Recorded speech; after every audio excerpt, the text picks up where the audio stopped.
Hello my young friends, good morning. स्वागत है आप सबों का मेरे चैनल में। मैं सुरेश सर फिर एक बार आपके साथ एक नए अंदाज में।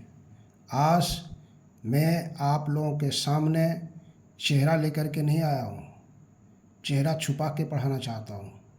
कुछ ऐसी बातें हैं जो छिपे रुस्तम में बताना चाहता हूँ, बिना चेहरा दिखाए। आप मेरी आवाज़ को पहचान लिए होंगे। आज हम क्लास 9th के फिजिक्स का वो चीज़ लेकर के आए हैं जो आपके लिए जड़ी बूटी की काम करेगा। मतलब एनर्जी वाला टॉनिक है ये, और ये टॉनिक हम नहीं दे रहे हैं, ये टॉनिक आपको JCRT जैक के द्वारा भिजवा रहा है। कहोगे कौन सा टॉनिक है? झारखंड में 80 SOE स्कूल्स चल रहे हैं, मुख्यमंत्री उत्कृष्ट विद्यालय, हर जिला में 3-3 है और 80 की संख्या में अभी ये चल रहा है। ये स्कूल को CBSE के तहत संबद्ध किया गया है और बच्चे CBSE के साथ साथ जैक की भी परीक्षा में बहुत जगह पर दोनों साथ साथ चल रहा है। CBSE पर ज़्यादा फोकस करना है तो MCQ क्वेश्चन CBSE बोर्ड में भी आता है और जैक बोर्ड में भी आता है। अगर आप CBSE से संबद्ध है आपका स्कूल, या फिर आपका स्कूल या कॉलेज जैक बोर्ड से संबद्ध है, तो दोनों के लिए ये एक अच्छा टॉनिक है। 1 अक्टूबर 2024 को उन्होंने SA1 एग्जामिनेशन के रूप में एक एग्जामिनेशन कंडक्ट कराया। उसमें सारे पेपर को MCQ के रूप में बच्चों के सामने क्वेश्चन रखा गया। 1 अक्टूबर को साइंस पेपर भी रखा गया। तो साइंस पेपर में जो क्वेश्चंस है, एक सेट क्वेश्चंस था जिसमें physics, chemistry, biology, social science और मैथमेटिक्स, इतने क्वेश्चंस एक साथ थे। मैथमेटिक्स 40 क्वेश्चंस, साइंस 40 क्वेश्चंस और सोशल साइंस 40 क्वेश्चंस। साइंस में 3 ब्रांच है, फिजिक्स, केमिस्ट्री और बायोलॉजी। हम आपके साथ फिजिक्स का जो क्वेश्चंस है, 14 क्वेश्चंस उसमें पूछा गया था, वो 14 प्रश्न को आपके सामने रखेंगे और आपको उसका आंसर बताने की कोशिश करेंगे।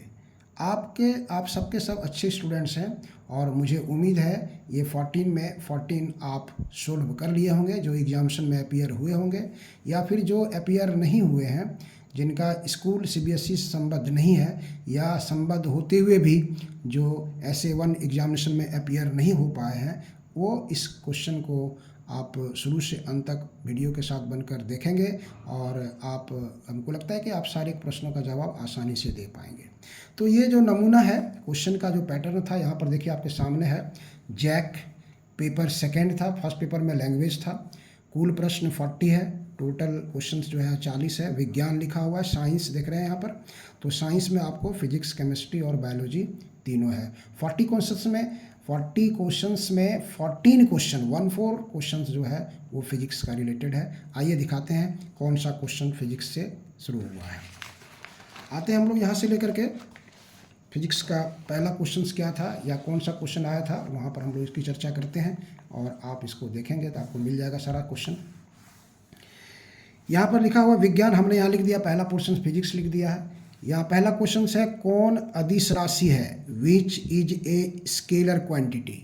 एग्जाम्पल देखिए, बल, त्वरण, चाल, विस्थापन, force, acceleration, speed, displacement.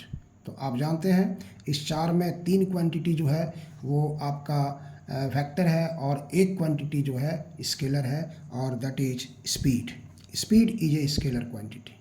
Okay, ये आप जानते हैं, आपने सही इसको बनाया होगा। क्वेश्चन नंबर 2 आइए देखिए। क्वेश्चन नंबर 2 सेकेंड क्वेश्चन जो लिया गया है, वो सेकेंड नंबर जो क्वेश्चन लिया गया था वो क्या था? सेकेंड नंबर क्वेश्चन जहाँ देखिए, दूरी का SI मात्रक है, SI unit of distance is metre, metre पर सेकेंड, किलोग्राम, इनमें से कोई नहीं, मीटर, मीटर पर second, KG, none of this. तो डिस्टेंस है, दूरी का मात्रक क्या होता है? आप लोग क्लास 9th में जानते हैं, सब लोग हैं, दैट इज़ मीटर। मीटर जो है वो डिस्टेंस का यूनिट होता है। ओके, आइए क्वेश्चन नंबर 3 देखिए। थर्ड नंबर क्वेश्चन जो है वो कौन सा लिया गया था? क्वेश्चन नंबर 3 में क्या था? क्वेश्चन नंबर 3 में दिया हुआ था, यहाँ पर देखिए सारा चीज़ दिया हुआ है। 72 किलोमीटर पर आवर का मान मीटर पर सेकंड में बताइए। द वैल्यू ऑफ 72 किलोमीटर पर आवर इन मीटर पर सेकंड। तो मीटर पर सेकंड में बदलने के लिए क्या करना है आपको, 5/18 से मल्टीप्लाई कर देना है। तो 5/18 से अगर मल्टीप्लाई कर देते हैं यहाँ पर 72 इंटू 5/18, ये मीटर पर सेकंड हो जाएगा। 18 गुना 4 72, 18 4 जा 72, 4 इंटू 5 20 मीटर पर सेकेंड। और वो आप देख रहे हैं बी नंबर में जो आंसर है वो है 20 मीटर पर सेकेंड। ओके, क्वेश्चन नंबर 3 हो गया। क्वेश्चन नंबर 4 में आइए देखिए, क्वेश्चन नंबर 4 में कौन सा क्वेश्चन दिया गया था यहाँ से, उसकी चर्चा हम लोग यहाँ पर कर रहे हैं। Question number 4 that is also very easy. निम्नलिखित में से कौन सही है, which one of the following is correct. यहाँ पर आपको 4 फार्मूला दिया गया है, उसमें बताना है कौन सा फार्मूला सही है। देखिए, पहला है v equal to u plus t, दूसरा है u equal to v plus t, तीसरा है v equal to u plus a t, और डी में है v equal to u minus t. अब बोलिए कौन सा इक्वेशन सही है। तो इक्वेशन ऑफ मोशंस जो पढ़े हैं आप, उसमें आप पढ़े होंगे पहला इक्वेशन ऑफ मोशन जो है v equal to u plus a t, इसलिए ऑप्शन सी जो है that is quite correct. Option तीसरा सी नंबर जो है वो बिल्कुल सही है। ओके, आइए क्वेश्चन नंबर 5 देखते हैं। क्वेश्चन नंबर 5 में कौन सा प्रश्न रखा गया था या कौन सा प्रश्न दिया गया है, बच्चों के सामने रखा गया है और हम आपके सामने रखते हैं। क्वेश्चन नंबर 5 इस प्रकार है, देखिए, एक कार की चाल 5 सेकंड में 30 किलोमीटर प्रति घंटा से 90 किलोमीटर प्रति घंटा हो जाती है, तो कार का त्वरण क्या होगा। The speed of a car changes from 36 kilometre पर आवर टू 90 किलोमीटर पर hour in 5 seconds. The acceleration of the car is, acceleration of the car कितना होगा आपको ये बताना है। तो आपको यहाँ देख रहे हैं u इज गिवन, u दिया हुआ है कितना 36 किलोमीटर पर आवर, तो मीटर पर सेकंड में यहाँ बदलिए। देखिए यहाँ पर यूनिट आंसर जो दिया हुआ है मीटर पर सेकंड स्क्वायर में दिया हुआ है, तो 36 इंटू 5/18, तो यहाँ से 18 2 जा 36, 5 2 जा 10 मीटर पर सेकंड हो गया। v का वैल्यू देखिए, v का दिया हुआ है 90 किलोमीटर पर आवर, तो 90 इंटू 5/18, 18 5 जा 90, 5 इंटू 5 25 मीटर पर सेकंड हो गया ये। उसके बाद आपको टाइम दिया हुआ है, टाइम कितना दिया हुआ है 5 सेकंड। तो ए का फॉर्मूला आप जानते हैं, A equal to V minus U by T, A equal to V minus U by T. तो वी हो गया 25 और ये हो गया 10 और ये हो गया 5, तो 25 में से 10 चला गया, कितना बचा 15/5, दैट इज़ 3 मीटर पर सेकेंड स्क्वायर। ऑप्शन देखिए क्या क्या दिया हुआ है, 5.4 मीटर पर सेकेंड स्क्वायर, 7 मीटर पर सेकेंड स्क्वायर, 18.8 मीटर पर सेकेंड स्क्वायर, 3 मीटर पर सेकेंड स्क्वायर, इसलिए option D is quite correct. Okay, अब आते हैं हम लोग क्वेश्चन नंबर 5 के बाद, हमको क्वेश्चन नंबर 5 आपको समझने में दिक्कत नहीं हुई होगी। अब आते हैं हम लोग क्वेश्चन नंबर 6 नंबर में देखिए क्या कौन सा क्वेश्चन दिया गया है। आप सबके साथ very very very intelligent students हैं, मुझे लग रहा है हर क्वेश्चंस का जवाब आपके पास मालूम है, ठीक है। सही अब तक आप सभी 5 क्वेश्चन में 5 क्वेश्चन आपका सही हो गया होगा, नो डाउट। क्वेश्चन नंबर 6 आइए देखिए, एक व्यक्ति 4 किलोमीटर उत्तर और फिर 3 किलोमीटर पूरब जाता है, तो उसका विस्थापन क्या होगा। A person goes 4 kilometre north and then 3 kilometre east, his displacement will be. कैसे जा रहा है देखिए, नॉर्थ की ओर गया, ये नॉर्थ की ओर गया 4 किलोमीटर और वहाँ से फिर ईस्ट की ओर गया, ये ईस्ट की ओर गया 3 किलोमीटर। तो कहता है डिस्प्लेसमेंट बताइए, तो displacement is from initial point two final point, initial point two final point, ये डिस्प्लेसमेंट हो गया। तो डिस्प्लेसमेंट हो जाएगा, तो आप देखेंगे यहाँ पर से, तो ये इस तरह से एक परपेंडिकुलर, ये बेस, ये हाइपोटेनस हो जाएगा। तो अगर ये डिस्प्लेसमेंट डी मानते हो तो देन डी इक्वल टू √4 का स्क्वायर प्लस 3 का स्क्वायर, तो ये हो जाएगा 16 + 9 25 का स्क्वायर रूट 5 किलोमीटर, ये इसका डिस्प्लेसमेंट होगा। ऑप्शन देखिए 3 किलोमीटर, 4 किलोमीटर, 5 किलोमीटर, 7 किलोमीटर, तो option C is quite correct. Option C जो है उसका बिल्कुल सही है। ओके, नेक्स्ट हम लोग बढ़ते हैं आगे। प्रॉब्लम्स नंबर 7 में बढ़ रहे हैं। देखिए 7 में कौन सा प्रॉब्लम लेके हम आए हैं, या JCRT ने जैक के द्वारा आपकी सेवा में कौन सा प्रॉब्लम भेजा है, उससे हम लोग इसको रखते हैं आपके साथ। आपके सामने क्वेश्चन नंबर 7 जैक के द्वारा SOE स्कूल के लिए भेजा गया प्रश्न आपके सामने स्क्रीन पर ये रहा। U बराबर 20 मीटर पर second, V equal to 0, acceleration is -0.2 meter पर second square, then S is what. U भी A दिया हुआ है, देन वैल्यू ऑफ S क्या होगा, S का मान बताइए। तो आप देखिए U भी AS, फॉर्मूला देखिए U भी AS, V स्क्वायर बराबर U स्क्वायर प्लस 2AS, ये फार्मूला हम लोग यूज़ करेंगे। ऑप्शन यहाँ दिया हुआ 100 मीटर, 500 मीटर और 1000 मीटर और 1500 मीटर यहाँ दिया हुआ है। तो भी आपका यहाँ 0 है, तो दिस इज 0। U दिया हुआ है 20, तो 20 का स्क्वायर प्लस 2, A का वैल्यू दिया है नेगेटिव -0.2 और S निकालना है, तो ये हो जाएगा -2 इंटू 0.2, तो माइनस ये हो जाएगा आपका कितना 0 equal to 400 minus 0.4S, 2 into 0.2, तो -4S आ गया।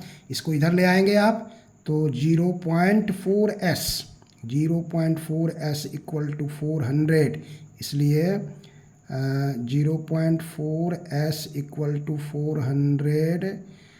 भी स्क्वायर देखे यहाँ से, यहाँ 2 भी है, 2 भी है यहाँ पे आपका दिया हुआ है, नहीं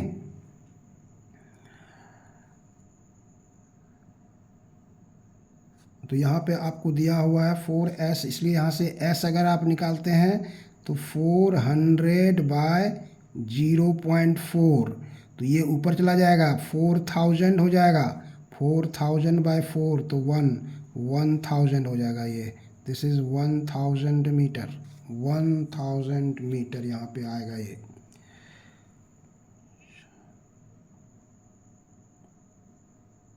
ठीक है, इसलिए कौन सा आंसर सही होगा इसका, तो इसका आंसर हो जाएगा आपका C। क्वेश्चन नंबर जो है ये C, इसका आंसर सही होगा 1000 मीटर।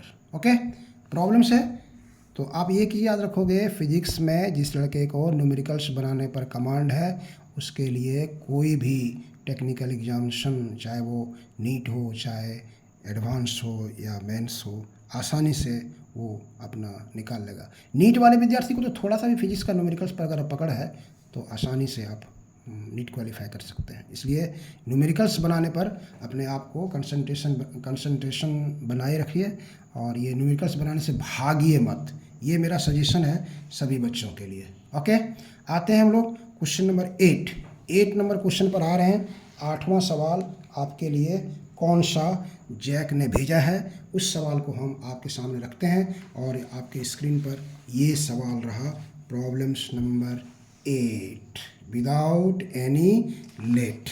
क्या क्वेश्चन है देखिए, 10 डिग्री सेल्सियस तापक्रम बराबर है, 10 degree Celsius temperature is equal to, यहाँ देखिए सेल्सियस यूनिट दिया हुआ है, और ऑप्शन जो दिया हुआ है आपको देखिए यहाँ पर 163 केल्विन, 283 केल्विन, 10 केल्विन, 186 केल्विन, मतलब temperature is in Celsius and answer is in kelvin. तो आपको सेल्सियस को केल्विन में कन्वर्ट करना है। कैसे कन्वर्ट करेंगे, सेल्सियस को केल्विन में कन्वर्ट करने के लिए क्या फॉर्मूला है, केल्विन में कन्वर्ट करना है तो Kelvin is equal to Celsius plus 273 उसमें ऐड कर दीजिए, वो केल्विन में कन्वर्ट हो जाएगा। तो दिस इज 10 प्लस 273 283 केल्विन। बोलिए कौन सा ऑप्शन सही है, तो ऑप्शन बी जो है वो सही है, 283 केल्विन। ओके, तो ये था question number 8 without any late. Now come to question number 9 and that is very fine. Question number 9 is very fine. आपके लिए ये क्वेश्चन बहुत ही आसान है। किस अवस्था में कणों के बीच आकर्षण बल सबसे अधिक होता है, in which state is the intermolecular forces of attraction is the highest. ठोस, द्रव, गैस इनमें से कोई नहीं, सॉलिड, लिक्विड, गैस इनमें से इनमें से सभी, ऑल ऑफ दीज, इनमें से सभी।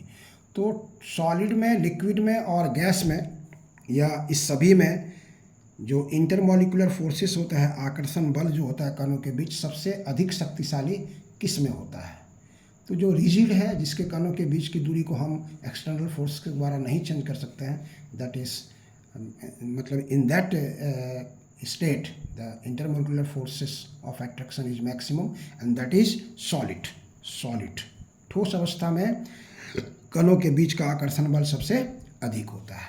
ठीक है, आइए क्वेश्चन नंबर 10 देखते हैं। क्या किसी तरह का पेन उत्पन्न करता है आपके माथे में? क्या बिल्कुल नहीं करेगा। क्वेश्चन नंबर 10 आपके माथे में किसी प्रकार का पेन उत्पन्न नहीं करेगा, आप आसानी से इसको बना सकते हैं। बर्फ का घनत्व पानी की अपेक्षा होता है, अधिक, कम, बराबर, इनमें से कोई नहीं। Density of ice as compare to that of water is more, less, equal, none of this. तो वाटर का जो डेंसिटी होता है और आइस का जो डेंसिटी होता है, आइस क्या होता है, वो पानी के ऊपर, बर्फ़ जो है पानी के ऊपर तैरते रहता है, तो जो तैरेगा उसका डेंसिटी कम होगा जिस पर वो तैर कर रहा है। तो ये जो होता है कि वाटर का डेंसिटी और आइस का डेंसिटी दोनों बराबर नहीं होता है। Density of water as compare to that of water is less, वो कम होता है। ठीक है, क्वेश्चन नंबर 10 हो गया। अब आते हैं हम लोग क्वेश्चन नंबर 11 नंबर क्वेश्चन देखिए कौन सा क्वेश्चन है जो आपके पास भेजा गया है। क्वेश्चन नंबर 11 जिसमें आप अगर एग्जामिनेशन में अपीयर होंगे तो वहाँ पर आपको इनसे मुलाकात हुई होगी, नहीं मुलाकात हुई है तो हम आपसे मुलाकात करवाते हैं। ठीक है, निम्न में द्रव में कौन निश्चित है? निम्न में द्रव में कौन निश्चित है? Which of the following is fixed in liquid? Liquid में कौन सा फिक्स्ड होता है? निम्न में द्रव में कौन निश्चित है? आकार, वेग, घनत्व, आयतन, शेप, वेलोसिटी, डेंसिटी, वॉल्यूम। तो आप जानते हैं ठोस में क्या होता है, आकार और आयतन दोनों निश्चित होता है। द्रव में आयतन निश्चित होता है, आकार अनिश्चित होता है, और गैस में आकार और आयतन दोनों अनिश्चित होता है। तो लिक्विड में क्या होगा, वॉल्यूम फिक्स्ड रहेगा, आयतन जो है वो फिक्स्ड रहेगा, शेप उसका बदलते जाएगा। ग्लास में रखेंगे तो ग्लास जैसा हो जाएगा, दूसरे बर्तन में रखेंगे तो उस बर्तन का आकार को ले लेगा वो, लेकिन वॉल्यूम उतना ही रहेगा। तो which one of the following is fixed in liquid? That is volume. निम्न में द्रव में कौन सा निश्चित है? तो वो है आयतन। ठीक है, आधा लीटर है तो आधा लीटर ही रहेगा, लेकिन जिस बर्तन में उसको रखोगे उसी के आकार को वो ग्रहण कर लेगा। चलिए ओके, क्वेश्चन नंबर 12 आते हैं। देखिए क्वेश्चन नंबर 12 में कौन सा क्वेश्चन दिया गया है यहाँ पे, आप 12 से आपकी मुलाकात कराते हैं। क्वेश्चन नंबर 12 में दिया हुआ है गैस का द्रव में परिवर्तन कहलाता है। गैस का द्रव में परिवर्तन कहलाता है संघनन, हिमीकरण, ऊर्ध्वपातन, इनमें से कोई नहीं। The change of gas into liquid is called, the change of gas into liquid is called condensation, freezing, sublimation, none of this. तो ये कहलाता है कंडेंसेशन। द्रव, गैस जब ठंडा होकर के द्रव में बदलता है तो वो कंडेंसेशन कहलाता है, और द्रव जब ठंडा होकर के सॉलिड में बदलता है तो वो फ्रीजिंग कहलाता है, और कोई ठोस सीधे वेपर में बदलता है तो वो सब्लिमेशन कहलाता है, ऊर्ध्वपातन कहलाता है। ये सारी प्रोसीजर आप लोग जानते हैं। आप लोग सबके सब अच्छे स्टूडेंट्स हैं, हमारा आशीर्वाद है, हमारी दुआ है आप सब के सब अच्छे तैयारी करते हैं और अपने मंजिल को प्राप्त करें। अरे सीढ़ियाँ तो उसे मुबारक हो, सीढ़ियाँ तो उसे मुबारक हो जिसे सिर्फ छत तक जाना है। आपका मंजिल तो आसमां है, आपका मंजिल तो आसमान है, इसलिए आपको सीढ़ियाँ खुद से बनाना है, आपको रास्ते खुद से तय करना होगा। ठीक है, मेहनत करो इतनी चुप्पी के साथ, मेहनत करो इतनी खामोशी के साथ कि सफलता का ढिंढोरा अपने आप बजने लगे। इसलिए हमारी दुआ है आप सब के सब अच्छे रिजल्ट से पास करेंगे और अपने टीचर का, अपने स्कूल्स का, अपने पेरेंट्स का, अपने गांव का नाम जो है ढिंढोरा पीट कर लोग कहेंगे कि ये अरे ये तो फलाने स्कूल के स्टूडेंट हैं, ये फलाने टीचर्स के स्टूडेंट हैं। अब आइए क्वेश्चन नंबर 13। क्वेश्चन नंबर 13 में आते हैं हम लोग। 13 नंबर क्वेश्चन कौन सा है? 13 नंबर क्वेश्चन कौन सा लिया गया है? ये भी आपको बिल्कुल आसान है और कई बार पूछा गया है, सभी लोग जानते हैं। ठोस कार्बन डाइऑक्साइड को कहते हैं solid CO2 is called, solid carbon dioxide called. शुष्क बर्फ, आर्द्र बर्फ, केवल बर्फ, इनमें से कोई नहीं। Solid CO2 is called dry ice, wet ice, only ice, none of this.